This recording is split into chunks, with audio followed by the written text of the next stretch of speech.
बिस्मिल्लाहिर्रहमानिर्रहीम। अस्सलाम वालेकुम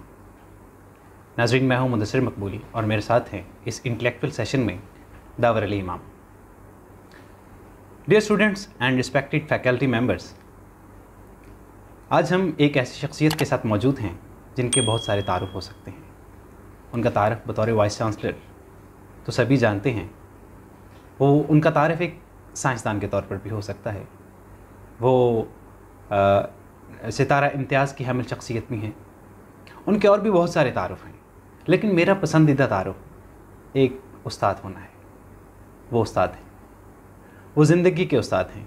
और ज़िंदगी का ताल्लुक़ तमाम पहलुओं से होता है। आज हम उनसे गुफ्तगू करेंगे और उनसे जानेंगे ज़िंदगी के मुख्तलिफ़ पहलुओं के बारे में। आइए, मैं ज़्यादा वक्त वेस्ट किए बगैर आपको मिलवाता हूँ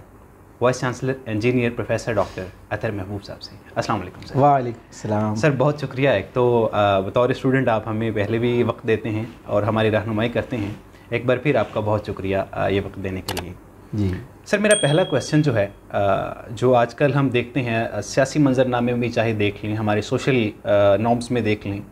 एक चीज़ जो शिद्दत पसंदी की तरफ जा रही है वो है इख्तलाफ और मुखालफत में फ़र्क। इख्तलाफ राय और मुखालफत में लोग फ़र्क नहीं कर पाते और फिर एक दूसरे से गुत्थम गुत्था हो जाते हैं। सर, काइंडली इसको एक्सप्लेन कीजिएगा, हमारे नौजवानों को बताइएगा इख्तलाफ राय और मुखालफत में फ़र्क क्या है। अच्छा, ये आपने जो सवाल किया है, आजकल के दौर जिसमें अदम बर्दाश्त का रवैया और इवन तशद्दुद एक हद तक नज़र आता है माशरे में, और इख्तलाफ राय उस हद तक बढ़ गया है जिसको हम अंग्रेज़ी में एक पोलराइजेशन कहते हैं कि इख्तिलाफ राय यानी एक ही चीज़ के बारे में दो बिल्कुल अपोजिट नज़रियात हम रखना शुरू हो गए हैं। पहले जो स्पेक्ट्रम था या डिबेट होती थी इख्तिलाफ राय की, कि वो एक इसके इर्द गिर्द होती थी कि थोड़ा बहुत फ़र्क होता था। फ़र्क बहुत बढ़ता जा रहा है। अच्छा, उसकी वजह ये है कि जिस नज़रिए से देखा जा रहा है चीज़ों, तो मैं बहुत लंबी डिबेट करने के बजाय इस पे आता हूँ कि इख्तिलाफ राय और मुखालफत दोनों ही चीज़ें जो हैं वो इंसान की फितरत में हैं। और जो लोग ज़िम्मेदार लोग होते हैं, जिन्होंने ज़िंदगी में कुछ अचीव करना होता है, तो उनको ये दोनों चीज़ों को बर्दाश्त करना आना चाहिए। मैं आपका पॉइंट समझ रहा हूँ कि आपका सवाल ये भी हो सकता है कि इख्तिलाफ राय को उस हद तक ना बढ़ाया जाए कि पोलराइजेशन और दो एक्सट्रीम्स इस तरह की हो जाएं जो इनकम्पैटिबल हो जाएं कि मिलजुल के काम करना बंद कर दें। आपका जो इख्तिलाफ राय से एक नज़रिया है कि हम कुछ चीज़ों पर डिसएग्री भी कर सकते हैं, हमारे ओपिनियंस वेरी कर सकते हैं स्ट्रेटजी के बारे में, लेकिन जब एक दफ़ा हम लोग ये फ़ैसला कर लें कि हम एक ही मकसद के लिए काम कर रहे हैं, तो हमें मिलजुल के काम करना चाहिए। ठीक है, उसमें ये नहीं होना चाहिए कि एक गिरोह या कोई शख्स ये समझे कि नहीं, मुझे हक़ है काम करने का और मैं तब कुल्ली तौर पे नेक हूँ, और दूसरे जो है उनको हक़ तक नहीं है इसमें आने का और वो कुल्ली तौर पे बद है। जब इस तरह का नज़रिया अगर रखा जाए, तो बेसिकली हम जो बात कहना चाह रहे हैं कि हमारे अंदर एक बर्दाश्त होनी चाहिए अपने से मुख्तलिफ़ ओपिनियन की भी, और उसके बावजूद ये कहना काफ़ी नहीं है कि मैं बर्दाश्त करता हूँ और वो हो सकते हैं, उनको रहने का, ज़िंदा रहने का हक़ है। नहीं, इसका मतलब ये है कि नहीं, मैं इख्तिलाफ़ करता हूँ लेकिन मैं फिर भी मिलकर काम करूँगा। जब जो मुकम्मल तौर पे इख्तिलाफ़ राय से इत्तेफ़ाक़ करते हैं फ़लसफ़े से, उनका सिर्फ ये नहीं होता कि वो उनको ये बर्दाश्त करें, बल्कि एक्चुअली जब तक मिलजुल के, क्योंकि जब मिलजुल के काम करेंगे तो फिर हमारे जो इख्तिलाफ राय है उसको ब्रिज करने में मदद मिलेगी, कि जहाँ पोलराइजेशन के बजाय हम लोग एक कॉमन पर्सपेक्टिव पे आ जाएंगे। क्योंकि पोलराइजेशन तब होती है जब पर्सपेक्टिव बिल्कुल ही अलग हो के दो अलग नज़रियात से एक चीज़ को देखा जाए, तो फिर पोलराइजेशन हो जाती। अगर हम सब पाकिस्तानी हैं और पाकिस्तान का मफाद हमें अज़ीज़ है और पाकिस्तान की तरक्की के लिए हमने काम करना है, तो उसमें मुख्तलिफ़ लोगों के नज़दीक मुख्तलिफ़ पॉलिसी मैटर्स पे फ़र्क हो सकता है। और क्यों ये फ़र्क होगा? इसकी वजह है कि फ़र्क या इख्तिलाफ या डिफरेंसेस, ये डाइवर्सिटी ये नेचर में है। एक ही काम को करने के एक से ज़्यादा सही तरीक़े हो सकते हैं। बिल्कुल सर। ठीक है, कोई एक फ़िलासफ़ी ऐसी नहीं है कि जो चाहे वो इकोनॉमिक फ़िलासफ़ी हो या पॉलिटिकल फ़िलासफ़ी हो, जो कुल्ली हर चीज़ को हल करती है। हम दुनिया में ये देखते हैं कि हमेशा ट्रेड ऑफ्स होती हैं, यानी हमारे पास अगर फ़ंड्स हैं तो हम फैसला कर सकते हैं कि पहले सेहत पे ज़्यादा तवज्जो देनी है या तालीम पे या किसी तीसरी सड़क बनाने पे। अब किसी का फ़लसफ़ा ये हो सकता है कि पहले सड़क अच्छी बन जाए तो उसके बाद आगे तरक्की के दरवाज़े खुलते हैं, तो ये सेहत और तालीम खुद ब खुद पहुँच जाएगी। कोई ऐसा शख्स हो सकता है जो कहे नहीं, पहले मैं सेहत और तालीम पे ख़र्चा पहले करूँगा क्योंकि वो ज़्यादा ज़रूरी हैं, और बाद में जो सड़कें हैं वो बन जाएंगी। तो ये मुख्तलिफ़ अप्रोचेस हो सकती हैं, लेकिन हम ये उम्मीद करते हैं कि अगर लोगों के अंदर हम सबसे पहले क्रिटिकल थिंकिंग और रीजनिंग बनाएं कि फ़ैक्ट और डेटा बेस्ड चॉइसेस वो करें और अपने दलाइल को हक़ाइक़ पर मबनी करें। क्योंकि मैं समझता हूँ कि जो पोलराइजेशन है इसमें मेरे नज़दीक मैं इंतहाई माज़रत के साथ कहना चाहूँगा कि कुछ पोलराइजेशन शायद इस वजह से हो रही है कि कुछ लोगों ने कहा है कि वो हक़ाइक़ के बरअक्स ख़यालात पे ही काम करेंगे, लेकिन जब तक हम ख़यालात को हक़ाइक़ की कसौटी पर परख नहीं लेते, जब तक वो ख़यालात जो हैं उनकी सदाकत नहीं कही जा सकती। तो ये जो सोचने का अंदाज़ ही जो है हमें बदलना होगा। जब तक हम लोगों को सोच के सही अंदाज़ नहीं सिखाएंगे, जब तक वो अपने ख़यालात को हक़ाइक़ की कसौटी पर नहीं परखेंगे, और फिर पोलराइजेशन और इख्तिलाफ़ राय इतना बढ़ जाएगा कि एक दूसरे पर मुख्तलिफ़ तरह के फ़तवे लगाए जाएंगे जो कि किसी तरीक़े से भी कौम की तरक्की या कौम की जिसे कहते हैं इवन उसकी जो एग्जिस्टेंस है, यानी उसका वजूद ख़तरे में पड़ सकता है। क्योंकि जब इतना बुनियादी इख्तिलाफ़ हो जाएगा हक़ाइक़ के ऊपर, तो फिर हो सकता है जो दुनिया में बहुत सारे बुरे बुरे वाक़यात होते हैं। तो इसलिए इस रास्ते पे हमें बहुत आगे नहीं जाना चाहिए। हर शख्स को अपना मुहासबा करना चाहिए, हर गिरोह को, हर ग्रुप को अपना मुहासबा करना चाहिए और अपने इख्तिलाफ़ात को हक़ाइक़ की कसौटी पर परखना चाहिए, और ज़्यादा ये तलाश करना चाहिए कि हमारे दरमियान कॉमन चीज़ें क्या हैं, मुश्तरका चीज़ें क्या हैं। इख्तिलाफ़ात को डी एम्फेसाइज़ करें और मुश्तरका को ओवर एम्फेसाइज़ करें, तो फिर हम इस पोलराइजेशन को ख़त्म कर सकते हैं। जी सर, मैं जो आपकी गुफ्तगू से समझा हूँ, मैं अर्ज़ भी कर देता हूँ, आप मुझे करेक्ट कर दीजिएगा कि इख्तिलाफ़ राय में मंजिल एक है, रास्ते मुख्तलिफ हो सकते हैं। बिल्कुल। लेकिन जब इख्तिलाफ पोलराइजेशन क्रिएट होती है तो उसमें मनाजिल भी आपके मुख्तलिफ बिल्कुल दो अलग मंजिल है। जैसे एक फ़लसफ़ा है, कुछ लोग कहते हैं कि हमें मंजिल नहीं रहनुमा चाहिए। तो पहले तो अगर इतना बुनियादी फ़र्क हो जाएगा कि मंजिल ही दो गिरोहों की अलग हो जाएंगी, तो हमें एक मंजिल का तयन करना पड़ेगा। और मैं समझता हूँ वो तयन मौजूद है। अगर हम देखें 1940 की करारदाद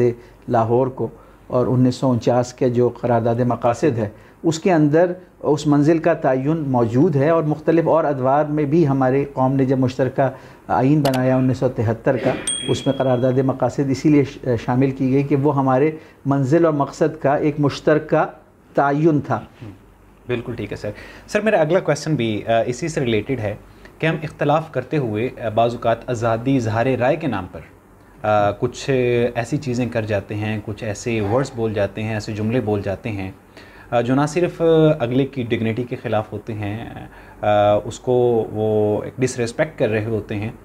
बल्कि वो हमारे माशरे को भी डिस्टर्ब करते हैं। तो सर आपकी नज़र में काइंडली मुझे गाइड कीजिएगा कि आज़ादी इज़हार राय है क्या, और इसको कहाँ तक लिमिट, किन चीज़ों में आप जो है आज़ादी इज़हार राय को एक लिमिटेड रखें और किन चीज़ों में आप इसका खुलकर इज़हार कर सकते हैं। बिल्कुल, दुनिया में कोई भी चीज़ एब्सोल्यूट नहीं होती, हर चीज़ में कहीं ना कहीं कोई लिमिट या कंस्ट्रेंट होता है। अब चूँकि इज़हार राय या ख़यालात जो हैं इसकी बाउंड्री समझ में नहीं आती आम तौर पे इंसान को, तो इसमें मैं ये कहना चाहूँगा कि आप एक क्राइटेरिया ये बनाएं कि अपने इज़हार राय में अपने मुखालिफ को या मुख्तलिफ को अपने से डीह्यूमनाइज़ ना करें, कि उसकी इंसानियत तक ना छीन लें। ये ना समझें कि आप कुछ भी कह सकते हैं और वो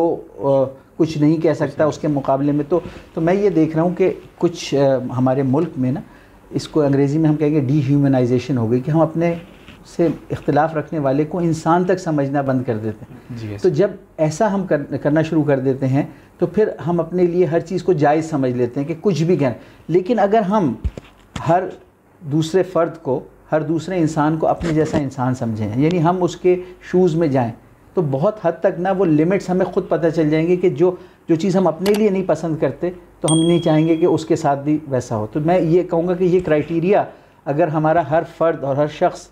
दूसरे की जगह अपने आप को रख के सोचेगा, तो वो ख़ुद सुनना गवारा नहीं करता, फिर वो कहना भी गवारा नहीं करेगा। तो सबसे अहम तो ये चीज़ है। और बाकी ये है कि आज़ादी इज़हार राय आइन में भी ये दर्ज है इस बात, और ये कॉमन सेंस है ये बात कि इसके अंदर उस हद तक कदगनें मौजूद होती हैं कि जहाँ पे हमारी जो अखलाक़ी अक़दार हैं, रिवायात हैं, वो मजरू ना हो और दिल आज़ारी माशरे के एक बड़े या एक तबके की ना हो। तो वो यही कहा जाता है कि हमारी जो हुकूक़ हैं उसकी हद वहाँ है जहाँ दूसरे के हुकूक़ से उनका टकराव शुरू हो जाए। तो ये सोचने समझने की बात है, और दोबारा से हमें अपने लोगों के अंदर ये सोच डालनी होगी कि वो ये सोचें अपने आमाल और अपनी बातों में कि क्या वो ये चीज़ अपने लिए बर्दाश्त करेंगे। तो अगर अपने लिए नहीं करेंगे तो दूसरों के साथ भी उस तरह के रवैये, चाहे वो इजहार राय में हो या इजहार अमल में हो, वो मुनासिब नहीं होंगे। यानी कि do unto others as you wanted to be done by others. बिल्कुल, ये जो उसूल है, अगर इस उसूल को देख लिया जाए तो वो लिमिट्स हमें खुद ही पता चल जाएंगी। जी सर, ये इंटेलेक्चुअल डिस्कशन को मैं कंटिन्यू करना चाहूँगा, और एक बहुत अहम चीज़ जो हमारे तालीम के साथ जुड़ी हुई है और जिसे अनफॉर्चुनेटली हम इग्नोर करते हैं, वो तरबियत का लफ्ज़ है। और मेरा जो सवाल है वो नौजवान नस्ल की तरबियत से रिलेटेड है कि अक्सर हमने एक इंग्लिश का फ्रेज़ सुना है कि a man is known by his company. तो मैं बेसिकली यही चाहूँगा कि एक इंसान की शख्सियत पर उसकी जो सोहबत है वो किस कदर असरअंदाज होती है। आप इस फ्रेज़ को कैसे समझते हैं और इसको अपने अल्फाज में किस तरह एक्सप्लेन करना चाहेंगे, और क्या मैसेज देना चाहेंगे हमारी यूथ को और हमारी नौजवान नस्ल को? ये 100% मैं इससे मुत्तफ़िक़ हूँ कि जो सोहबत है वो उसका आपकी अपनी उस पर आपकी अपनी शख्सियत पे बेहद असर होता है। तो सोहबत में ज़रूरी ये है कि यूनिवर्सिटी स्टेज के ऊपर जो हमारे तलबा व तालबात हैं उनको ऐसी एक्टिविटीज़ में इंगेज किया जाए, ऐसी चीज़ों में कि जहाँ उनको वो सोहबत मिले कि जिसमें पॉजिटिव क्वालिटीज़ हैं। तो जहाँ तरबियत साजी की बात होती है, कैरेक्टर बिल्डिंग भी इसको इंग्लिश में कहा जाता है, तो अक्सर औक़ात मतलब ये बड़ा मुश्किल है समझना कि इसको कैरेक्टर को किस तरह डिफ़ाइन करें, कैरेक्टर है क्या। तो वो एक्चुअली आपका ओवरऑल बिहेवियर है, लेकिन वो बिहेवियर जो है, हमारे इंसान के दो तरह के बिहेवियर होते हैं। एक बिहेवियर वो होता है जो डर के मारे वो करता है, और एक बिहेवियर वो होता है जब उसको कोई डर और खौफ ना हो। अब वो क्या है कि कुछ लोगों ने ये कहा कि असल तो आपका जो कैरेक्टर है, जो आपकी नेचर है या तबीयत है, जो आपकी तरबियत की गई है, वो आपकी तबीयत बन गई है, नेचर बन गई है, तो वो तब इजहार करती है जब आपके पास ताकत और इख्तियार आता है। ठीक है, तो अब हर शख्स के पास ताकत इख्तियार एक लिमिटेड हद तक है, कुछ के पास ज़्यादा होता है, कुछ के पास कम होता है। तो हमने अगर अपनी तरबियत साजी को असेस करना है तो हम ये देख लें कि जो लोग हमारे पास इख्तियार रखने वाले होते हैं उनका इख्तियार रखते हुए दूसरों के साथ बिहेवियर क्या होता है। तो हमें अपने नौजवानों को ये तरबियत देनी है, अमली तौर पे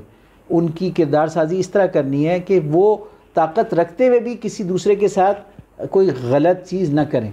यानी एक तो है कि मैं गलत रखने की ताकत ही नहीं रखता, एक ये कि मैं ताकत रखता हूँ लेकिन मैं कोई गलत काम दूसरे के साथ नहीं करूँगा। ये सच्चा किरदार है। ये वो है कि जिसके अंदर एक ख़ुद एहतिसाबी बिल्ट इन है, और इसके बग़ैर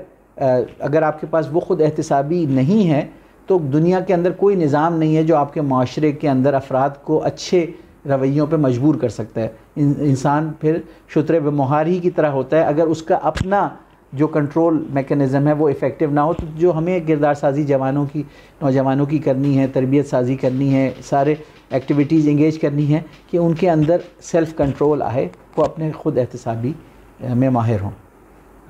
बहुत खूबसूरत सर। बुनियादी तौर पे मेरा मकसद इस सवाल को पूछने का हमारी नौजवान नस्ल तक एक पैगाम पहुंचाना था जो आपके जवाब के ज़रिए से हमने पहुंचाने में कामयाब रहे। इसी से जुड़ता हुआ एक माशरती सतह का एक सवाल है जो मेरा अपना एक ज़ाती एक अदना सा तालिब इल्म होने की हैसियत से मेरी एक राय है, जिसमें यह है कि अदम बर्दाश्त हमारे माशरती बिगाड़ की बहुत बड़ी बुनियादी वजह है। मैं ये नहीं कहता कि वाहिद वजह है, लेकिन बहुत बड़ी वजह। तो मैं ये चाहता हूँ कि आप इस मेरे एतबार से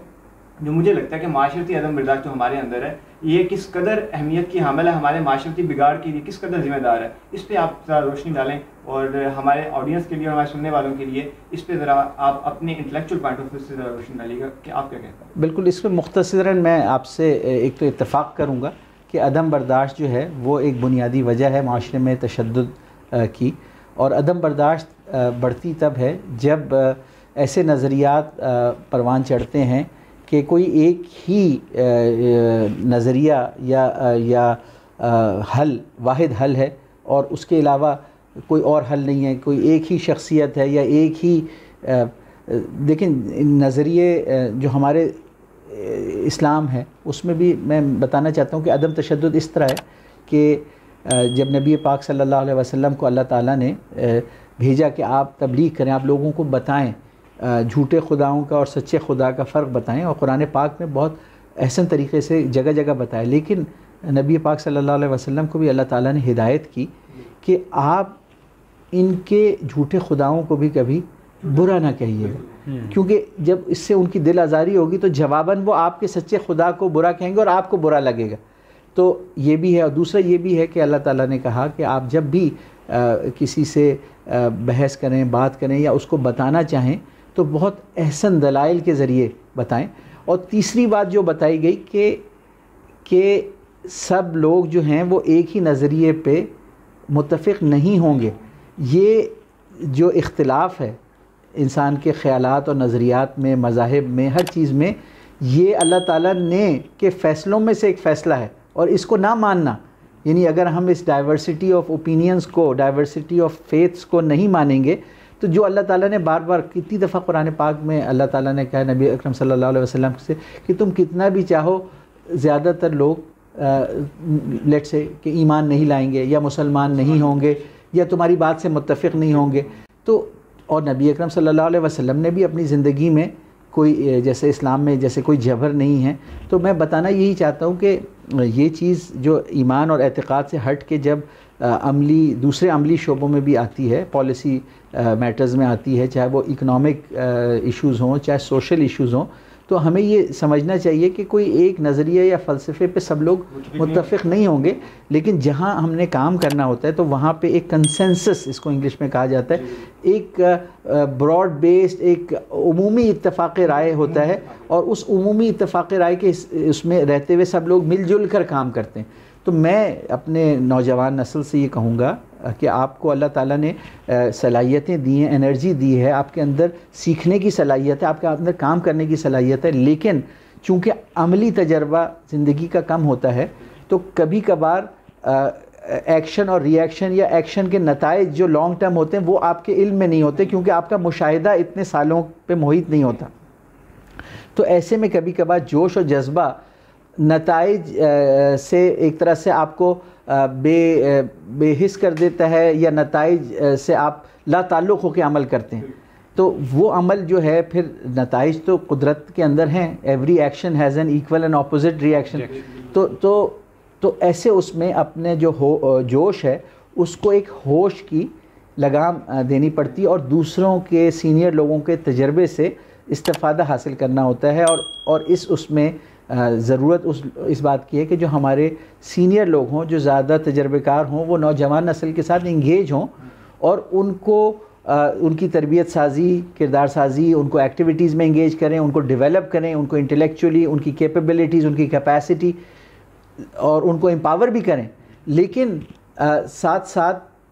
कॉन्सिक्वेंसेस के बारे में भी सोचने के बारे में बताएं। और जब ये इसकी बात होती है तो फिर अक्सर ये लोगों के जहन में ख्याल आता है कि शायद मसलहत की बात की जा रही है। मैं इसमें ज़रा सा समझाना चाहता हूँ कि मसलहत वो चीज़ है जो इंसान को, जिसे कहते हैं कॉस्ट बेनिफिट एनालिसिस करता है अपने ज़ाती उसके ऊपर। मैं जिस मसलहत की बात कर रहा हूँ और कॉस्ट बेनिफिट एनालिसिस की, वो अपनी ज़ात के लिए नहीं, वो सब के लिए। आप अपने एक्शंस का ये देखें कि दूसरों पे क्या असर होगा। जो वो मसलहत होती है ना, जो एक तरह से चालाकी होती है कि नुकसान से बचना है, वो एक ज़ाती देखती है कि मुझे क्या नुकसान होगा, अच्छा मुझे नुकसान होगा, ये काम ना करो, तो चाहे अच्छा काम भी आप नहीं करते। इसमें आप अपने ज़ाती नुकसान को ना देखें,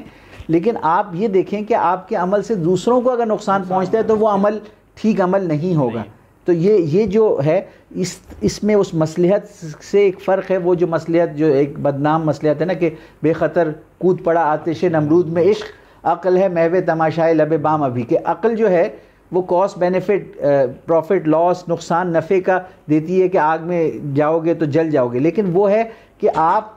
एसेस कर रहे हैं अपने आप को कि मेरा फ़ायदा मेरा नुकसान। हम जिस चीज़ की बात कर रहे हैं कॉन्सिक्वेंसेस की, वो अपनी ज़ात का ना देखें, आप ये देखें कि जो आपके इर्द गिर्द लोग हैं उनके लिए आपके एक्शंस के कॉन्सिक्वेंसेस क्या होंगे, उस पॉजिटिव हैं नेगेटिव हैं लॉन्ग, उससे आप अपने आप को कंस्ट्रेंट करें। तो ये जो एक सोच का अंदाज़ है, ये एक जो बारीक सा फ़र्क है ना, ये भी जब इंसान यंग होता है और जोश में ज़्यादा होता है तो वो ये बुनियादी फ़र्क अपने आप को और दूसरी चीज़ को अलहदा नहीं कर पाता। वो समझता है जो मेरे लिए अच्छा है वो सबके लिए अच्छा है। आप समझ रहे हैं, ये एक शॉर्ट साइटेडनेस होती है, क्योंकि आप दूसरे की जगह अपने आप को नहीं रख पा रहे। और ये जो सलाहियत है, ये अगर हम इनकलकेट करें हर इंसान में कि खुद से निकल के दूसरे की जगह जाओ, जो कोई गरीब है उसकी जगह जाके सोचो, जो कोई बीमार है, जो कोई कमज़ोर है, जो जिसके पास नहीं है कोई चीज़, चाहे तालीम नहीं है चाहे सेहत नहीं, उसकी जब इंसान उस तरह सोचने की कोशिश करता है तो अल्लाह ताला ने इंसान को जो जहन दिया है वो उसका, जिसे कहते हैं वो कंट्रोल मैकेनिज़्म बन जाता है, वो उसका ईगो या उसका सेल्फ कंट्रोलिंग मैकेनिज़्म आ जाता है कि वो फिर अपने अमल को, अपने रवैयों को कंस्ट्रेंट करता है, ख़ुद एहतसाबी करता है। जी सर। सर जितने भी हमने इज़हार राय आज़ादी का जिक्र किया, इख्तलाफ राय का जिक्र किया, अदम बर्दाश्त का जिक्र किया, ये जो मनफी रवैये हैं या जो शख्सी नकाइस हैं जो मिलकर मुआशरती बुराइयों को जन्म देते हैं, इंडिविजुअली तो आपने इनके सदेबाब का जिक्र कर दिया। मैं ये जानना चाहूँगा कि आप बतौर वाइस चांसलर इस्लामी यूनिवर्सिटी भावलपुर, इस्लामी यूनिवर्सिटी ख़ुद नौजवानों की तरबियत के लिए और उन्हें इन शख्सी नकाइस से बचाने के लिए और उन्हें एक पॉजिटिव इंसान बनाने के लिए उसके पास क्या प्लान है और वो क्या कर रही है? ये बहुत आपका सवाल बड़ा अहम है मेरे नज़दीक, क्योंकि ये हमारी एक बहुत बड़ी ज़िम्मेदारी है। हम ये कहकर इन ज़िम्मेदारियों से इन्हिराफ और नहीं कर सकते कि जी ये तो हर शख्स ख़ुद से करेगा। नहीं, हमें वो तरबियत साजी करनी है कि बच्चों के अंदर पहले गलत और सही का फ़र्क उनको समझाना है, क्योंकि जैसे मैंने कहा कि चूँकि नौजवान के अंदर सलाहियतें, ताकत, कैपेबिलिटीज़ बहुत सारी होती हैं, लेकिन एक तजर्बे की कमी होती है और मुशाहिदा उतना तवील नहीं होता, लिमिटेड मुशाहिदा होता है, लेकिन वक्त के साथ साथ बढ़ता जाता है। लेकिन उस लिमिटेड या कम मुशाहिदे की बुनियाद पे कभी कभार नौजवान ऐसा फ़ैसला कर सकता है, तो उसको सही और गलत के बारे में मिसालों से समझाना, दुनिया के अंदर ऐसी एक्टिविटीज़ में उनको इंगेज करना कि जिससे वो ये समझ सकें कि जिस चीज़ को गलत बताया जा रहा है वो क्यों गलत है। तो मैं आपसे 100% मुत्तफ़िक़ हूँ कि शायद हमें इसमें और काम करने की ज़रूरत है, और स्टूडेंट्स के अंदर जिसे हम कहेंगे कि स्टूडेंट्स, न सिर्फ स्टूडेंट्स बल्कि फ़ैकल्टी और स्टाफ में भी एक कोड ऑफ कंडक्ट के ज़ाब्ता किरदार या ज़ाब्ता अमल क्या है, क्या चीज़ हमारे नज़दीक गलत है और क्या चीज़ सही है, और फिर जब उसकी ट्रेनिंग हो तो क्यों गलत है क्यों सही है। और वो जैसे मैंने बताया कि क्राइटेरिया हमेशा यही होगा कि सही वो है जिसके कॉन्सिक्वेंसेस सबके लिए अच्छे हैं, और गलत वो है जो चाहे आपके लिए अच्छे कॉन्सिक्वेंसेस रखता हो थोड़ा सा, लेकिन दूसरों के लिए सही कॉन्सिक्वेंसेस ख़राब है, सोसाइटी के लिए इज्तिमाई कॉन्सिक्वेंसेस उसके बुरे हैं, तो वो गलत है। तो ये मैं समझता हूँ कि इस पे हमें और तवज्जो देने की ज़रूरत है, और उस पे हम उस तरीक़े से नहीं तवज्जो दे पा रहे, और मैं चाहूँगा कि मेरा जो यहाँ पे अगला 1.25 साल का टेन्योर है इस पे ज़्यादा तवज्जो दी जाए कि स्टूडेंट्स का और दीगर स्टाफ का, टीचर्स का, एडमिनिस्ट्रेशन का जो कोड ऑफ कंडक्ट है उसमें ट्रेनिंग हो, उसको कोडिफाई किया जाए कि बहुत सी ऐसी ख़राबियाँ हैं जिनको अगर बता दिया जाए कि ये गलत है तो हो सकता है बहुत सारे लोग रुक जाएं। yes, sir. और फिर हम देखेंगे कि हमारे जो स्टूडेंट्स हैं उनका जो बिहेवियर है वो एक एग्जाम्पलरी बिहेवियर होगा। जब वो किसी दूसरे इंस्टीट्यूशन में जाएंगे, एज ए वर्कर जाएंगे, एज ए टीम मेंबर जाएंगे, तो लोग कहेंगे कि ये किरदार है जो हमें चाहिए। तो इस्लामिया यूनिवर्सिटी में सिर्फ हमें इल्म और तालीमी और प्रोफेशनल स्किल्स नहीं देनी, बल्कि एक अच्छा इंसान भी बनाना है। जी सर। सर, जैसे आपने बहुत ज़्यादा जिक्र किया हर सवाल में क्रिटिकल थिंकिंग का, कि अगर हम क्रिटिकल एनालिसिस करने लग जाएं तो शायद हम कुछ सही चीज़ों का उनको सही कह सकें और गलत चीज़ों को गलत कह सकें। तो क्या क्रिटिकल थिंकिंग का सब्जेक्ट तमाम स्टूडेंट्स को उनको पढ़ाना क्या आपके प्लान में है? जी, ये बड़ा अच्छा सवाल है। आजकल मेरी कोशिशों का जो महवर है पिछले कई हफ़्तों से, और जब मैं आया था तब मैंने इसका इजहार किया था, थोड़ी बहुत पेशरफ्त तो हुई है, लेकिन अब आजकल मैं ज़्यादा अपना वक्त दे रहा हूँ कि 15 के करीब कोर्सेज़, यानी 45 क्रेडिट आवर्स के 15 कोर्सेज़ आइडेंटिफाई किए गए हैं जो एक बुनियादी तौर पे एक अच्छा इंसान बना सकते हैं। कि जो हम सारे, चाहे हम फार्मासिस्ट प्रोड्यूस करें, चाहे मीडिया स्टडीज़ का प्रोफेशनल प्रोड्यूस करें, चाहे डॉक्टर, चाहे नर्स, चाहे इंजीनियर, अगर वो बुनियादी सिफ़ात उसके अंदर हैं तो वो अच्छा इंसान भी होगा। तो उसमें एक कोर्स क्रिटिकल थिंकिंग, लॉजिक और रीजनिंग पे भी है, लेकिन दीगर कोर्सेज़ भी हैं। इस्लामिक स्टडीज़ का कोर्स है, अंडरस्टैंडिंग द कुरान का कोर्स है, जिस पे हमने पिछले 1.5 साल में काफ़ी एफ़र्ट की है कि कुरान की इबारत यानी आयतों को पढ़ के उनका मफ़हूम समझना आ जाए हमारे स्टूडेंट्स को। इसी तरह लाइफ एंड यूनिवर्सिटी स्किल्स का कोर्स है, जिसके लिए हमने मास्टर ट्रेनर्स भी ट्रेन किए, अंडरस्टैंडिंग द कुरान के लिए ट्रेन किए। फिर उसके बाद constitution and legal system of Pakistan है कि पाकिस्तान का जो आइनी ढांचा है और पाकिस्तान का जो निज़ाम है उसकी एक बुनियादी समझ हमारे हर ग्रेजुएट में हो, ताकि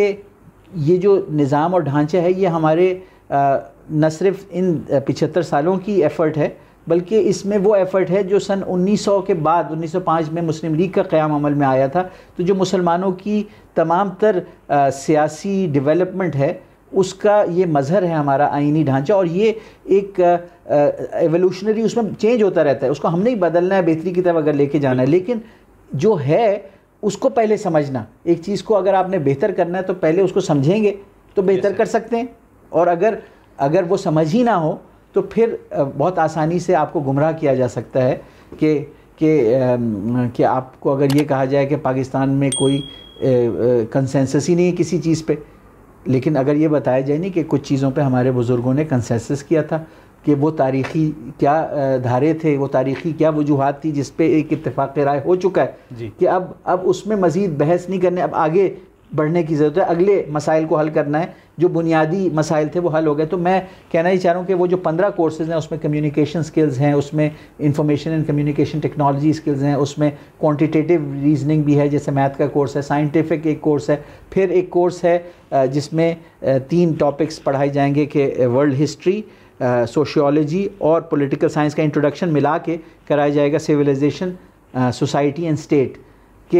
कि हर बच्चा ये समझ सके कि जो इंसान का तारीख़ी और तहज़ीबी इर्तिक़ा है वो किस तरह हो के हम आज तक यहाँ पहुँचे हैं कि हम अपना एक माशरा तश्कील देते हैं और माशरे में एक निज़ाम हुकूमत तश्कील देते हैं। क्योंकि जब नौजवान लोग होते हैं तो उनको बड़ी आसानी से बहुत सारे नज़रियात होते हैं जो गुमराह भी कर सकते हैं। तो जब तक उनको अपनी तारीख़ का और इंसानी तारीख़ का और इंसान की फ़ितरत का एक सही अदराक नहीं होगा, और जब तक उनको दुनिया किस तरह काम करती है, क्योंकि जैसे मैंने कहा क्योंकि मुशाहिदा उस वक्त तक उतना ज़्यादा नहीं होता,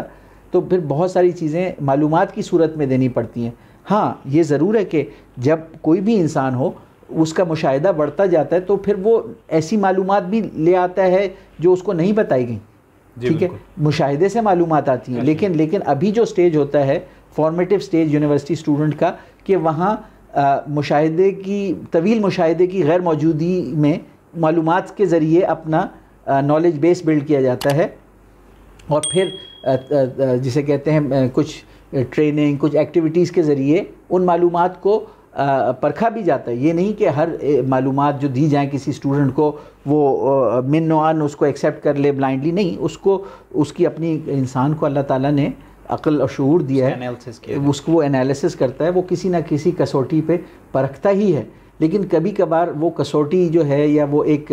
बैलेंस हर स्केल भी जो होता है जो मेजर करता है, अगर उसकी कैलिब्रेशन आउट हो जाए तो वो मेजरमेंट गलत देने लगता है। तो जो क्रिटिकल थिंकिंग रीजनिंग है, जो हमारा ये वाला कोर्स है, ये उसको कैलिब्रेट करेगा कि भाई सही सोचने के क्या पैमाने होते हैं, कसौटियाँ होती क्या क्या हैं, इस कसौटी पे परखो, इस कसौटी पे परखो, इस कसौटी पे परखो। ठीक है, तो अब वो जो 15 कोर्सेज़ हैं, जैसे मैंने जिक्र किया काफ़ी सारे कोर्सेज़ का कर दिया, उसमें उर्दू लिटरेचर भी है, उसमें फिर हमारा एक फ़ॉरेन या रीजनल लैंग्वेज भी बच्चे की चॉइस की होगी। तो वो 15 कोर्सेज जो हैं वो बुनियादी तौर पे उसमें बेसिक हेल्थ अवेयरनेस भी है। तो एक बैलेंस्ड इंसान बनाएंगी और कोशिश हमारी ये होगी कि किसी स्टेज पे उन 15 कोर्सेज में बच्चे मिक्स होके बैठें, कि अगर 50 की क्लास हो तो उसमें डिफरेंट डिसिप्लिन्स के बच्चे बैठें, ताकि उनके अंदर अपनी ज़िंदगी के लिए नेटवर्किंग हो सके, लाइफ लॉन्ग एसोसिएशंस हो। क्योंकि अभी हमारे मुल्क में बाहर के जो निज़ाम तालीम है दुनिया का, उसमें यूनिवर्सिटी एजुकेशन में भी कोर्सेज़ मिलजुल के लोग लेते हैं। एक क्लास में मुख्तलिफ बैकग्राउंड के और डिसिप्लिन्स के लोग आते हैं, वो कोर्स उनके दरमियान कॉमन होता है तो लेते हैं, तो उनके ताल्लुकात बनते हैं। हमारे यहाँ बहुत कंपार्टमेंटलाइजेशन और बहुत अर्ली कंपार्टमेंटलाइजेशन की जाती है, तो लोगों के अंदर टेंडेंसी है, ये जो इख्तिलाफ राय और पोलराइजेशन है उसकी वजह भी यही है कि कॉमन ग्राउंड नहीं क्रिएट किया जा रहा। तो ये जो 15 कोर्सेज़ हैं, मैं तो यहाँ तक अपनी एक ज़ाती राय का इजहार करूँगा आपके प्लेटफॉर्म के तवस्सुत से, कि मैं यहाँ पे ये भी कहना चाहूँगा कि पाकिस्तान के अंदर जो पाकिस्तान की मुअज़्ज़ज़ अफवाज हैं, जो पाकिस्तान के लिए अजीम शान क़ुरबानियाँ देती हैं और हमारे दिफा में अहमियत रखती हैं, उसकी जो ऑफिसर कोर है उसके अंदर जो भर्ती है या एंगेजमेंट है वो 4 साल यूनिवर्सिटी डिग्री के बाद होनी चाहिए, ताकि हर अफसर जो अफसर बने, ठीक है, वो उसके बाद यूनिवर्सिटी के बाद अपनी ISS भी करे और उसकी 1.5 साल की ट्रेनिंग हो, उसमें जो अफसर बनने के लायक हैं वो बन जाए, जो नहीं है वो ड्रॉप आउट हो जाते हैं। उनका सिस्टम बड़ा रिगरस और सिलेक्टिव होता है। लेकिन जो भी अफसर बनेंगे, चूँकि उन्होंने 4 साल अपने सिविलियन साथियों के साथ मिलकर पढ़ाई की होगी, तो उनके दरमियान नज़रियात के अंदर मुताबिकत होगी, मिलजुल के काम करने की एक टेंडेंसी होगी। अभी जो इंटरमीडिएट के बाद इंडक्शन होती है ऑफिसर कोर में, कि उनकी ट्रेनिंग के दौरान इतना उनकी सोच में फ़र्क आ जाता है आम आवाम के साथ, कि फिर ज़िंदगी भर दोबारा उनको मिलजुल के काम कराने के लिए हमें दुश्वारी होती है, क्योंकि वर्ल्ड व्यूज़ दोनों के बदल जाते हैं। तो मैं आपके मौक़र प्लेटफॉर्म के ज़रिए ये भी कहना चाहूँगा कि शायद ये बात नहीं इतनी कही जा रही, लेकिन मेरे नज़दीक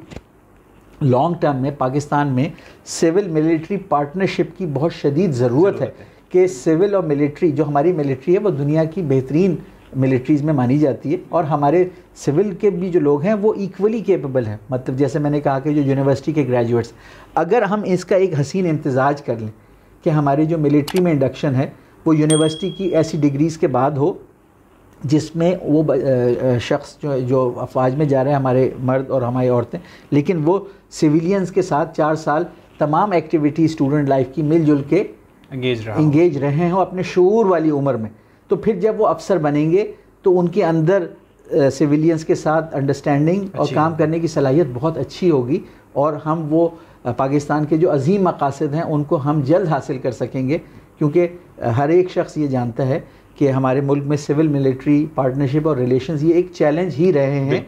तो इस गैप को भी हमने ब्रिज करना है। और मैं समझता हूँ, क्योंकि मैंने ख़ुद नस्ट से पढ़ा था, मैं national university of sciences and technology, जो फ़ौज की यूनिवर्सिटी, मैं उसका पहला PhD ग्रेजुएट था। तो उसके जो फाउंडिंग रेक्टर थे लेफ्टिनेंट जनरल शुजात, उनका इंटरव्यू रिकॉर्ड पे है, और उनसे पूछा गया कि आपने नस्ट बनाने का तसव्वुर क्यों लेकर आए, क्या नस्ट बनाने की क्या वजह थी, और यूनिवर्सिटीज़ तो थी। नस्ट उन्होंने जो बनाया था, तो फिर उन्होंने बताया कि मैंने नस्ट बनाया, मेरा नज़रिया ये था कि सिविल मिलिट्री पार्टनरशिप,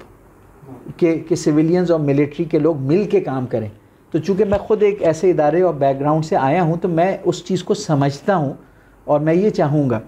कि आपके प्लेटफॉर्म के तवस्सुत से ये बात रिकॉर्ड पे रहे, और किसी ना किसी स्टेज पे इंशाअल्लाह ताला अगर ये इम्प्लीमेंट हो सके तो ये पाकिस्तान के लिए एक अच्छी चीज़ होगी। जी, बहुत शुक्रिया सर। नाज़रीन, आपने हमारे जो सवालात थे बतौर नौजवान और बतौर तलबा, हमने वाइस चांसलर साहब से जो सवालात किए उनका उन्होंने तफसीली जवाब दिया,